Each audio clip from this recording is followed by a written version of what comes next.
It is all over. It's known. And many of these Asal counties governors have been arrested because they have been implicated in the corruption, misappropriation of the devolution fund.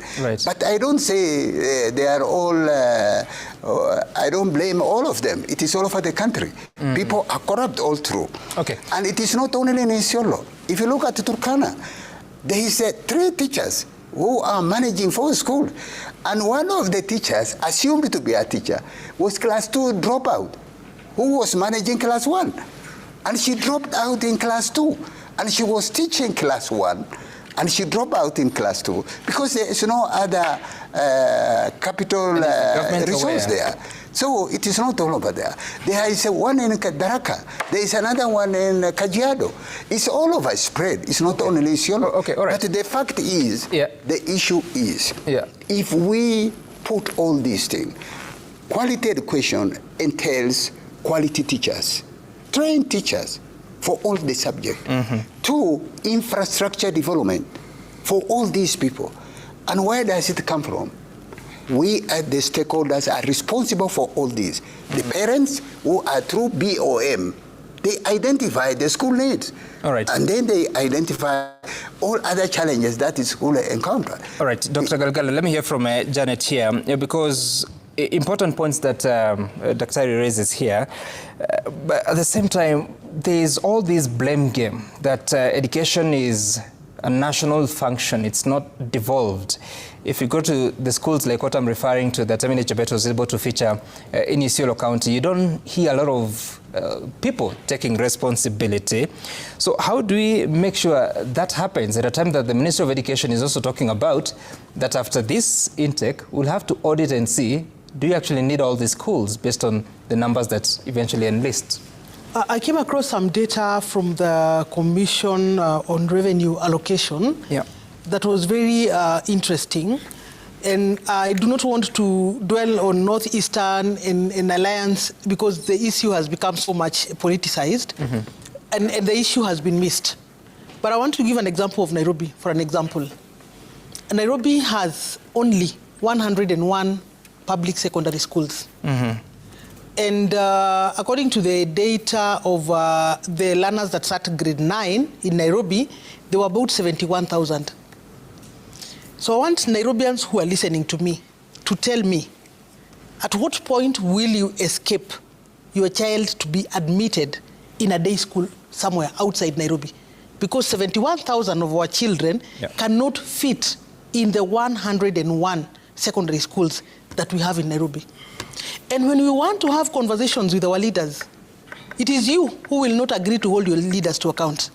Because when a governor of Kiambu is investing in building schools, the governor of Nairobi is investing 1.7 billion shillings in a feeding program.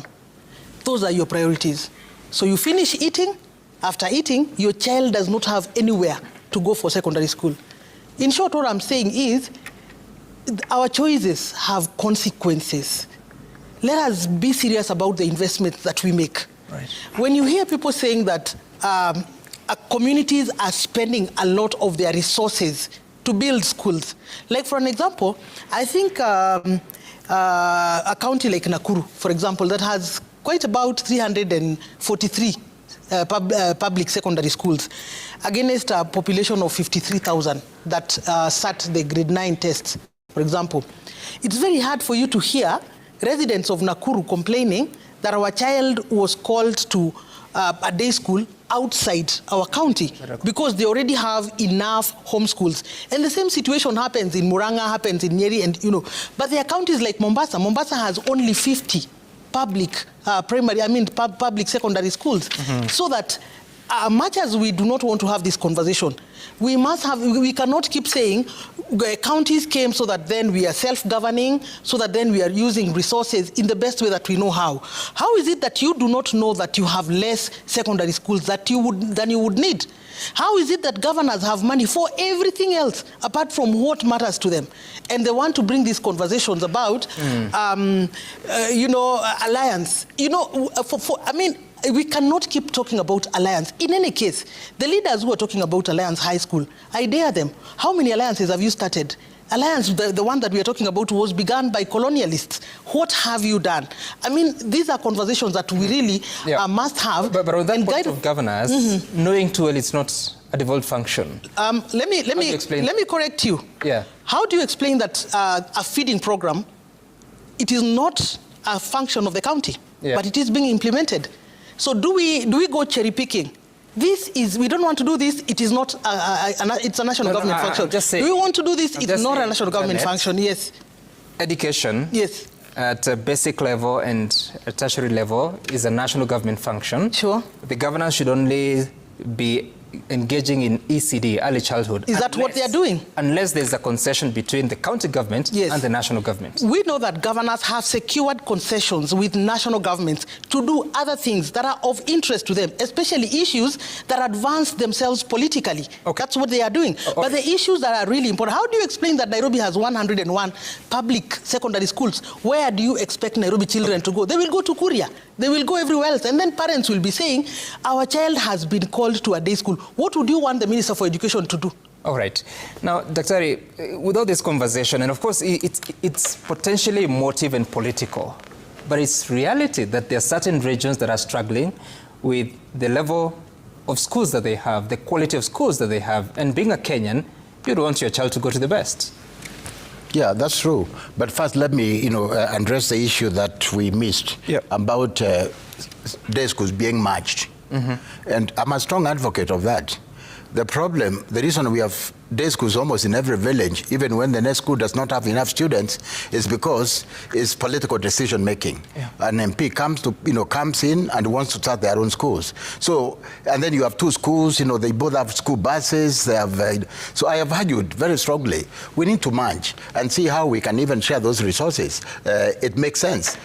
We must run our schools cost efficiently. As long as schools are springing up every day, it's going to be difficult for the Teachers Service Commission to even provide enough qualified teachers. It's not possible. So merging, yes, we have to do, because this is the best way to provide quality education at a reasonable cost. The emotive issue about disparities, I agree with Gaugalo that there are regions in this country that were historically disadvantaged, and those that were historically advantaged. Central Kenya, they have very good schools. He spoke about Maseno, Nyanza, Western Kenya, and so on. Those are, this is known. But after independence, new schools were established. And some of them were established by our government. In fact, the government also created national schools in every county. When I was in government, 2 in every county. And resources were provided to staff those schools. So the issue is this. Yes, there were disparities, but since devolution, and aware that a governor can really, if you want to prioritize education, you can put in money, as Janet has said. With devolution should have helped us bridge that gap. But more importantly, of course, it's a responsibility of central government. And if we insist it's a responsibility of central government, we must ask, therefore, why did schools like Shimolawatewa, disappear? Why is it that we don't hear about Marsabit High School and Garibatula, which were top schools? There are issues. There are issues about accountability. So I think the main, the thing is this: even as government to put money in schools, unless we ask for accountability, right from Jogo House to the regions, to the counties, and to the schools, we will not be, doing our best with the money that is available to support education. Right. So for me, it is not that we don't have any resources. The Ministry of Education receives more money than any other ministry and receives more money than most other countries in this region. And yet we are not able to achieve as much, simply because money meant for education most of it is not used for that purpose. Now, Doctor, as you come back on this, so we're also realizing, and I think we've been doing a bit of analysis of the KCSE 2025 results, that there are quite a number, 48.7% to be specific, of D+ and below. And learners that go to the day schools you're talking about here, 66% of them end up in that bracket of D+ and below. And when you ask a question, the NEC CEO, Dr. Jengere, was saying that the reason is partly because of the entry behavior. But you and I know that the quality of these institutions, there's a challenge there. I don't know if you have any thoughts of what would be a strategic intervention. So there's a proposal to merge those that are not justifiable based on the numbers. But what is a better strategy to enhancing those schools to make sure that even if you cannot afford to go to the national schools we call to, you go to the neighboring day school and you can actually succeed? Thank you, Sam. Let me take you back. For any system to be established, you look at 5 pillars of A's. A5. 5 A's. You have to look at those 5 A's before you come up with a system in education. One is accessibility. How do people access this institution?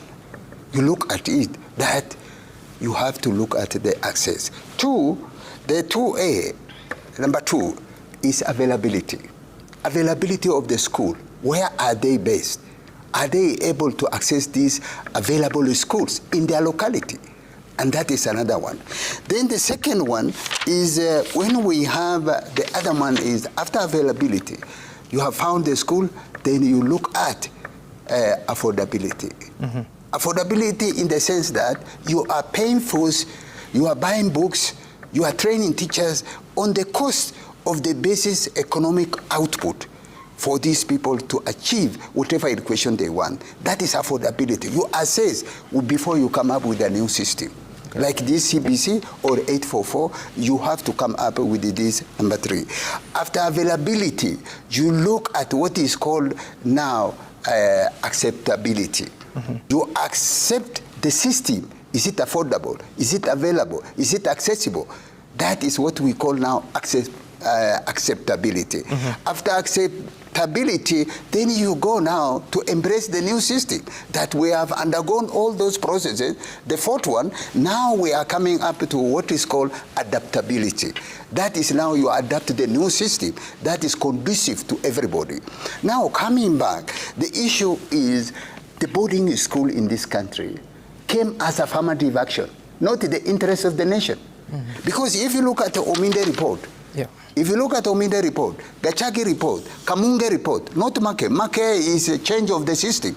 But if you look at Kamunge report, Gachagi report of 1976, Ominde report of 1964-65, and then Kamunge of 1988, all of them, they said, unique challenges of the Asal counties must be addressed by the nation. Must be addressed by the nation. All of them recommended. And one of the affirmative action they recommended, in all those recommendations, one of it is a boarding school for Asal to improve access. To improve access. Okay. That is very important. People are, why do they need boarding? It's because their livelihood does not encourage stationary. They are moving with their livestock from one place to another in search of pasture and water. But that is now to make this student to access formal education like any other student whose family are sedentarized, doing farming, doing agriculture, doing business. They are stationary at one place. How are we faring on that front? Pardon? How are we faring on that front of establishing boarding schools? Actually, all of us, people like me, I passed through a boarding school. All of us in nomadic counties went through a boarding school, not a stationary. Dr. Godana, who is becoming an example of Meru High School, and he was an A student, and he was told, do as Godana did. In Meru School, it became a motto. Okay. Because he went through a boarding school in Marsabit, which was established by missionaries. All boarding schools mostly are established by churches. So, you see? So, is it viable today? I am telling you, for us, it is viable. Because there is another Is it possible to invest in that? And what does it take? What strategic intervention do we need for that to happen? For that boarding, is to, when I was the chair of NACONEC, I went to assess all these boarding schools in Asal counties. I was sent to Isiolo and Marsabit. Although the facilities are dilapidated, I can tell you, but there are some boarding schools, like Bubisa Primary School. The government budgeted for a certain amount of money, but they exceeded even that amount of money the government gave in terms of boarding enrollment. The school was really pampered with the enrollment.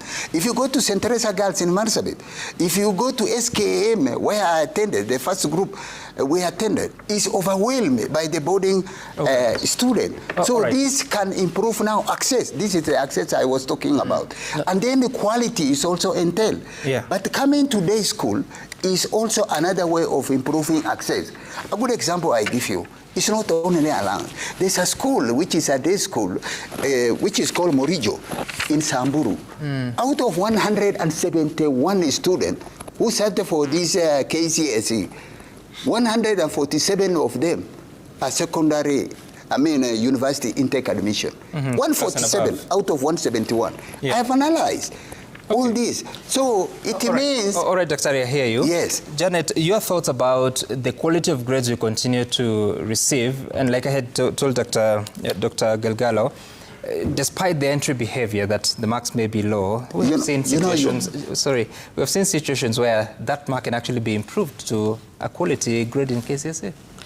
Yeah, I say that the saddest moment of my life is usually when some of those results are released, not because learners have failed, but because of our pretense that the ground was fair. Knowing too well that the ground was never fair.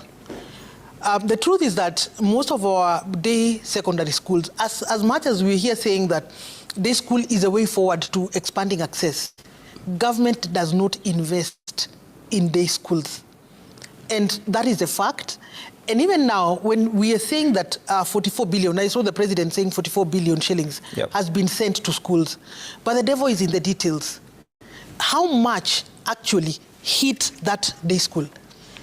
Because day schools are under-enrolled, a good number of them, and that's why you hear the conversation about mergers, because we have not established a standard as a country to say what exactly is an economical school to run. What would make sense, so that we are saying you cannot send, say, 12 teachers in a school that has got 200 learners, and you send the same 12 teachers in a school that has got 700 learners. There is something that we are not telling each other here. We are lying. We are lying to each other. So when you hear the conversation about merging some schools, I think the Ministry of Education ought to lead from the front in terms of saying, this is our standard. If a school has not hit 500 or 700, like for an example, I know when I started the task force on the new funding model, funding model, I got to know that using the Commission for University Education, there's a minimum. If a university doesn't have a minimum of about, is it 400 students, then it does not qualify to become a university. What is a standard for us to qualify a school to become a school? Because again, we're crying here that we have very limited resources. But look at how we are spreading these resources. And to just catch you on the question, on what you said, I think one of the challenges that I want to give the president today, we've suffered an eyesore when we hear the PS telling us that we had 50,000 ghost students. And I want to ask, what are we being told that information to do? What do we do with that information?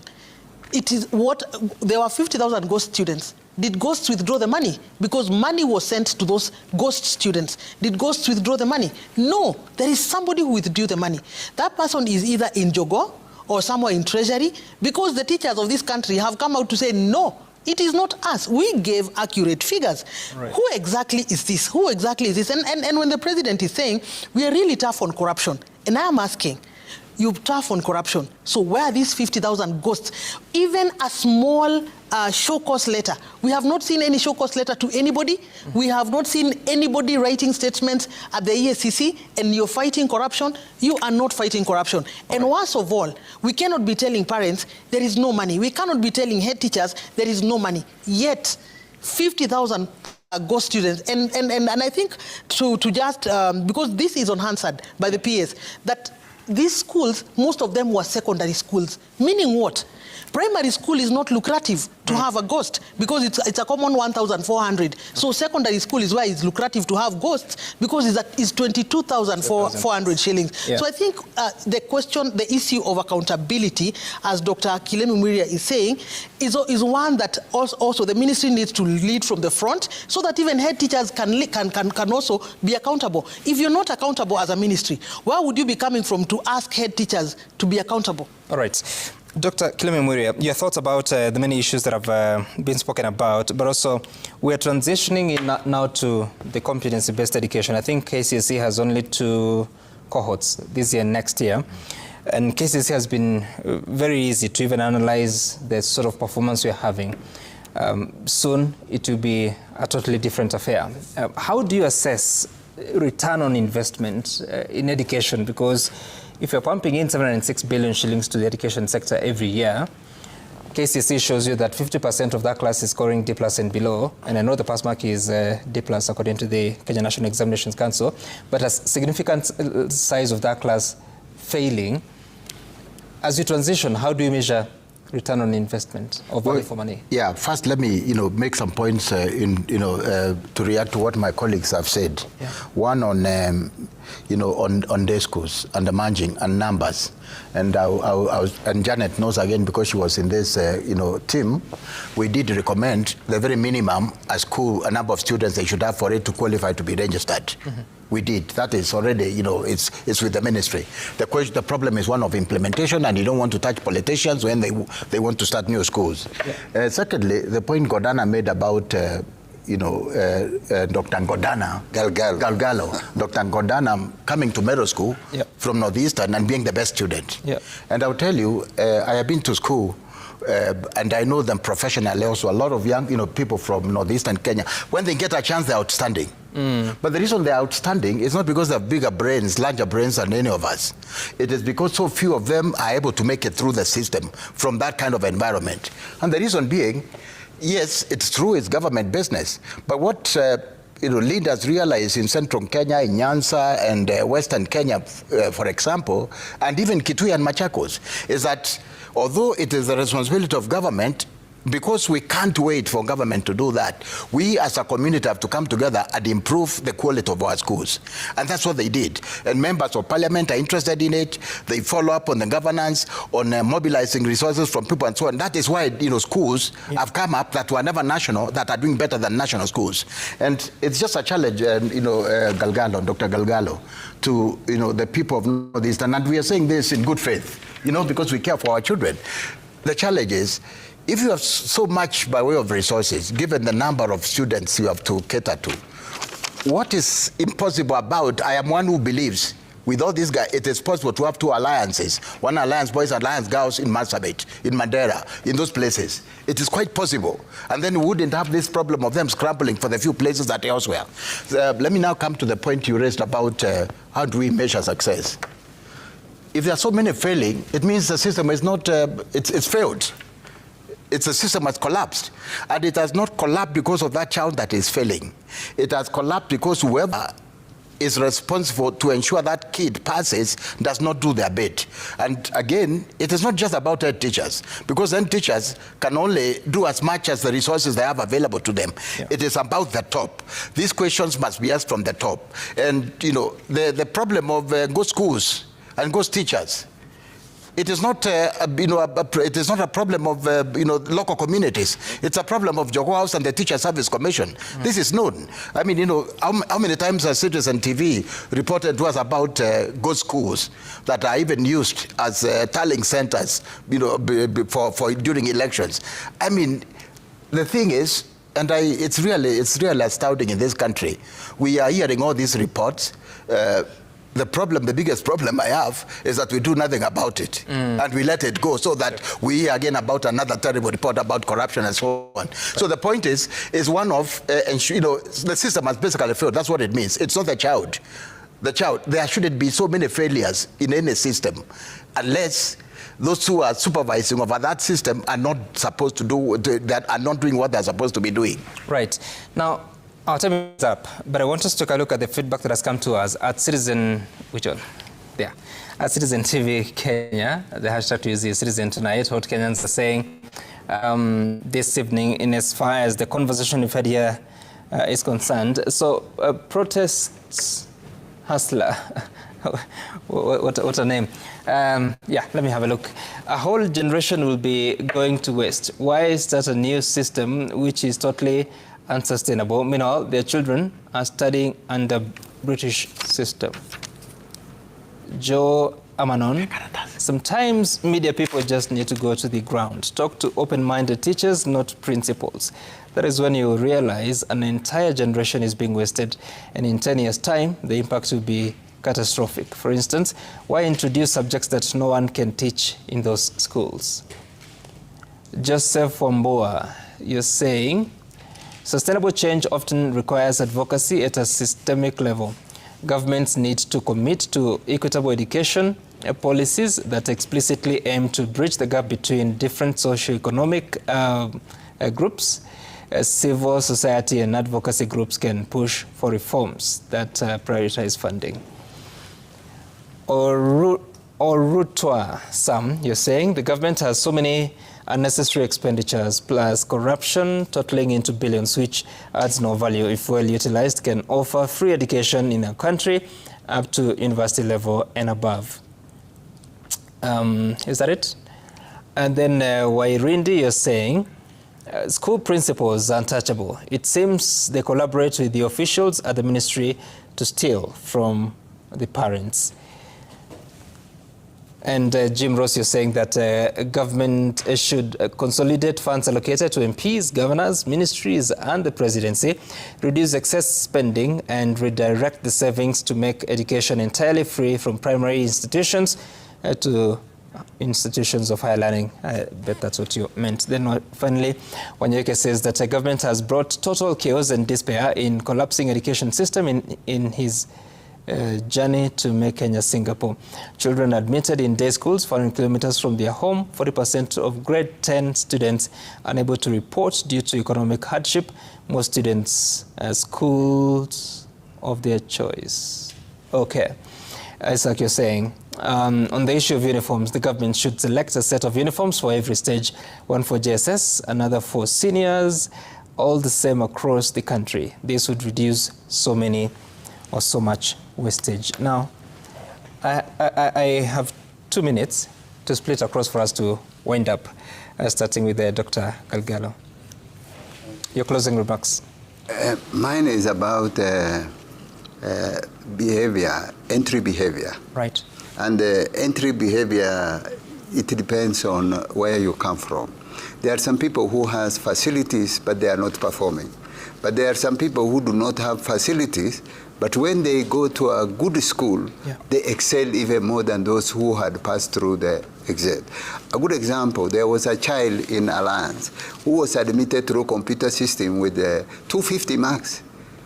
But when it came to the final result, that boy got over B, you know, and that is a good result. So what matters is not the entry behavior of the marks. The other time, somebody with a 285 had A- in the final analysis. So the issue is not the entry behavior. It is the exposure and the facilities you can access easily, and you will get it to it, and you can perform. And then... indeed, sorry, Dr. Galgalo, we are out of time. Indeed, as you say that 173 learners who went to national schools ended up scoring an E. Janet? Yeah, I think there's a conversation that we need to have, and especially in the broader concept of what exactly education is for this country. And we are speaking about education in the context of Article 43 of the Constitution and Article 53. And education is supposed to be free. Now, there's a conversation about developing senior schools.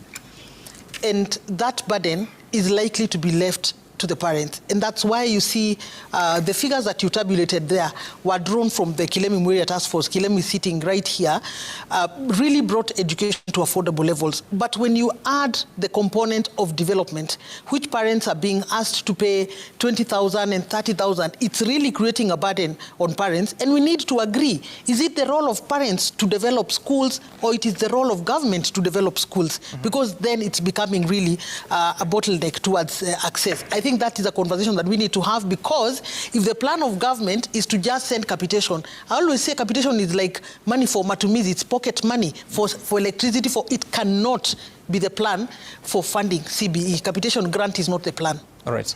Dr. Maria? Let me just pick on where you spoke about a lost generation. And not just this year, we've been losing lots of generations. And it is not their fault.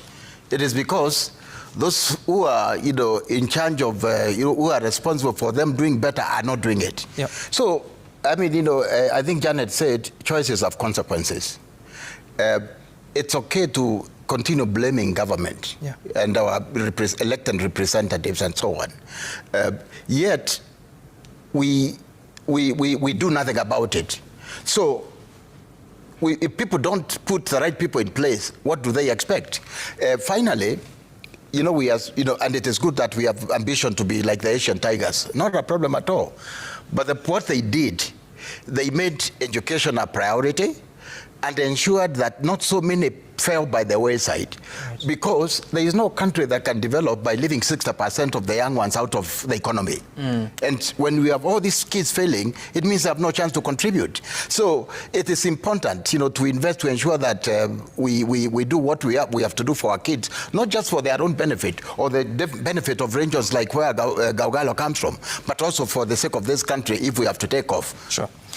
Thank you so much, Dr. Clement Muria, who is the former Assistant Minister of Education, Janet Ouko, an educationist, and Dr. Chris Galgalo, an educationist, but also former chairperson of the National Council for Nomadic Education, NACONEC, for making time for us. Asante sana, and you, the viewer, for sharing the feedback. We're taking a short break, but when we come back, we have business, including this story. South Africa's Nedbank Group makes a proposal to acquire 66% controlling stake in NCBA through a tender offer.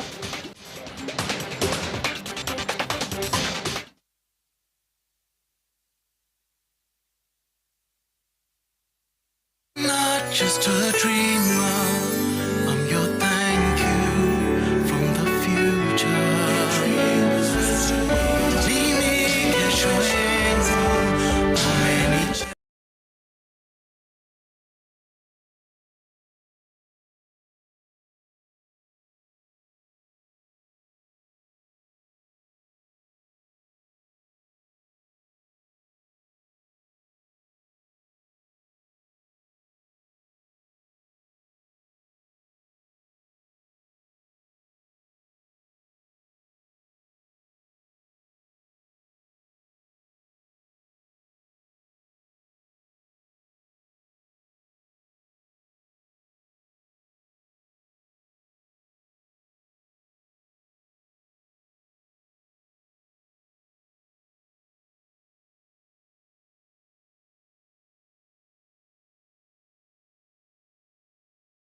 The Bible says, my king is the king of the Jews. He's the king of Israel. He's the king of righteousness. He's the king of the ages. He's the king of heaven. He's the king of glory. He's the king of kings. And he's the Lord of lords. That's my king. I wonder, do you know him? My king is a sovereign king. No means of measure can define his limitless love. He's enduringly strong. He's entirely sincere. He's eternally steadfast. He's immortally graceful. He's imperially powerful. He's impartially merciful. Do you know him? He's the greatest phenomenon that has ever crossed the horizon of this world. He's God's Son. He's a sinner's Savior. He's the centerpiece of civilization. He's unparalleled. He's unprecedented. He is the loftiest idea in literature. He's the highest personality in philosophy. He's the fundamental doctrine of true theology. He's the only one qualified to be an all-sufficient Savior. I wonder if you know him today. He supplies strength for the weak. He's available for the tempted and the tried. He sympathizes and he saves. He strengthens and sustains. He guards and he guides. He heals the sick. He cleanses the lepers. He forgives sinners. He discharges debtors. He delivers the captive. He defends the feeble. He blesses the young. He serves the unfortunate. He regards the aged. He rewards the diligent. And he purifies the meek. I wonder if you know him. He's the key to knowledge. He's the wellspring of wisdom. He's the doorway of deliverance. He's the pathway of peace. He's the roadway of righteousness. He's the highway of holiness. He's the gateway of glory. Do you know him? Well, his life is matchless. His goodness is limitless. His mercy is everlasting. His love never changes. His word is enough. His grace is sufficient. His reign is righteous. And his yoke is easy. And his burden is light. I wish I could describe him to you. He's indescribable. He's incomprehensible. He's invincible. He's irresistible. Well, you can't get him out of your mind. You can't get him off of your hand. You can't outlive him, and you can't live without him. Well, the Pharisees couldn't stand him, but they found out they couldn't stop him. Pilate couldn't find any fault in him. Herod couldn't kill him. Death couldn't handle him, and the grave couldn't hold him. Yeah! That's my king. That's my king. The Bible says, my king is the king of the Jews. He's the king of Israel. He's the king of righteousness. He's the king of the ages. He's the king of heaven. He's the king of glory. He's the king of kings. And he's the Lord of lords. That's my king. Nedbank is set to take up the East African market by storm. This follows the announcement of the Johannesburg-listed lender's intention to acquire a 2/3 stake in NCBA, an equivalence of 66% of the bank, in a transaction set to be completed by the third quarter of the year. The transaction will see Nedbank invest upwards of $855 million. As Jimmy Mbogo now reports, the acquisition will see NCBA become a fully owned subsidiary of Nedbank. The notice of intention from Nedbank Group to acquire a 2/3 stake of ordinary shares of NCBA from NCBA shareholders has taken the market by storm, with the move now seeing NCBA shares gaining 8% at the Nairobi Securities Exchange. In the proposals, Nedbank intends to buy NCBA shareholders out with an offer that will see them receive 20% cash offer, with the remaining 80% being settled as a share swap. According to NCBA, the transaction is a strong vote of confidence in its performance, governance and brand. 80% of the consideration will be paid in shares of Nedbank trading at the JSC. and 20% will be paid in cash. Obviously, as we will see, there's a caveat that there are shareholders who own shares which, when converted, would be less than 200 shares of Nedbank. Then those will be paid in cash. And any shareholders who, for regulatory reasons, cannot invest offshore. We do expect that this is actually positive news for shareholders. We expect a rally. Since the market's opened, we've seen an 8% improvement in our stock price, and we expect that will continue throughout the day as investors take into account the news and really see the opportunity that this unlocks for NCBA.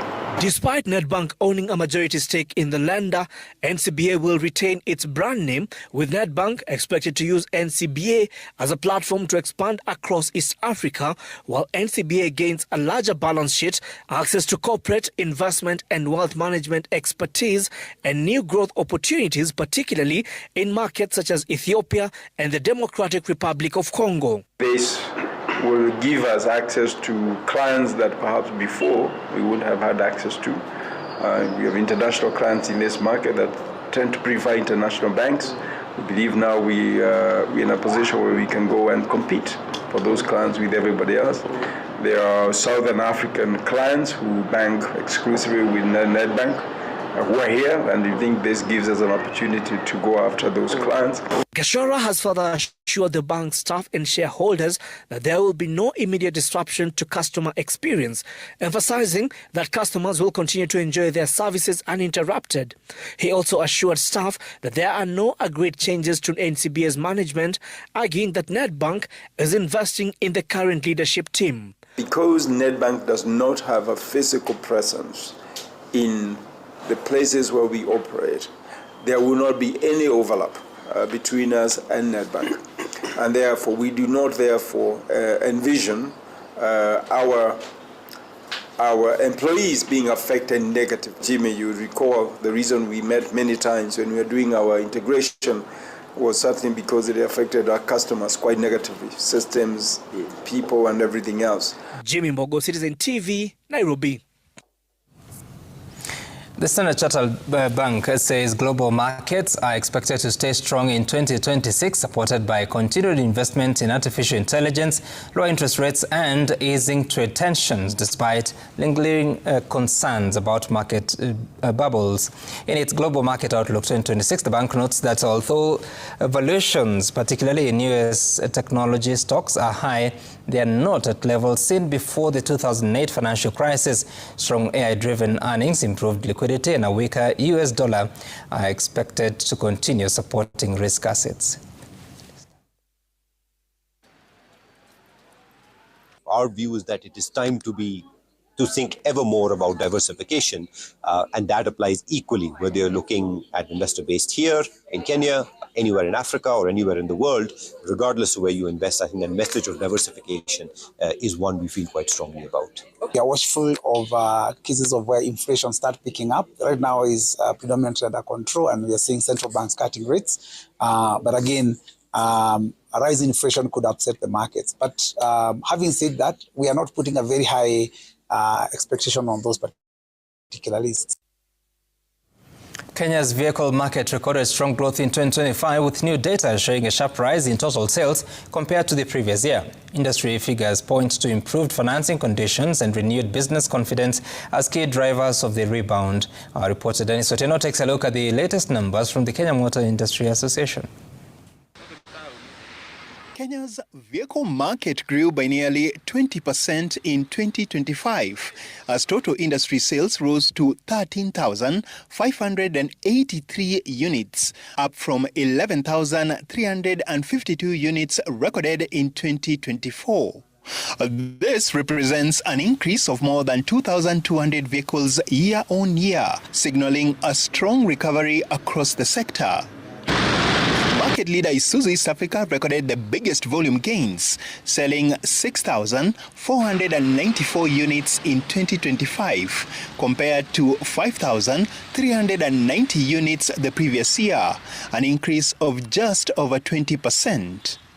unlike 2024, when sales peaked in December, the 2025 market hit its highest point in August, with 1,384 units sold before easing slightly toward the end of the year. Industry players attribute the growth largely to lower financing costs following interest rate cuts by the central bank in the first half of 2025, which made vehicle loans more affordable and boosted business confidence. Dennis Otieno, Citizen TV. The Competition Authority of Kenya, CAK, has approved Zenith Bank PLC's plan to buy Paramount Bank Limited, subject to conditions to protect jobs. CAK says the takeover will not significantly affect competition in Kenya's banking sector. However, to address concerns about job losses, Zenith Bank has been ordered to keep all 78 Paramount Bank employees for at least 12 months after the deal is completed. Zenith Bank, whose parent company is listed in Nigeria and London, does not currently operate in Kenya, but runs banking and financial services in several countries across Africa, Europe, the Middle East, and China. Paramount Bank is a Kenyan lender with businesses in banking, bank assurance, and investment banking. The acquisition is intended to strengthen Paramount Bank's finances, help it meet higher capital requirements, and reduce its reliance on shareholder support.